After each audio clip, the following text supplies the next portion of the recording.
అండి welcome to mini vlog. ఈరోజు నేను దోసపిండి ఎలా చేస్తానో చూపిస్తాను. మీరు కూడా ఎలా చేసుకుంటారో నాతో కామెంట్ సెక్షన్లో షేర్ చేసుకోండి.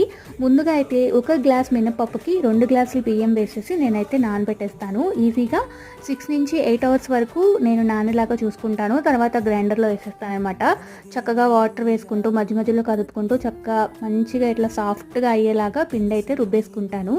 మాకైతే దోశలు చాలా ఇష్టం, మా ఇంట్లో బాగా తింటాము. చూసారు కదా, వీడియోలో చూపిస్తున్న విధంగా చక్కగా పేస్ట్ అయిపోయేలాగా నేనైతే చేసేసుకొని ఏ బౌల్లో తీయాలనుకుంటున్నానో ఆ బౌల్లో అయితే తీసేసి పెట్టేసుకుంటాను.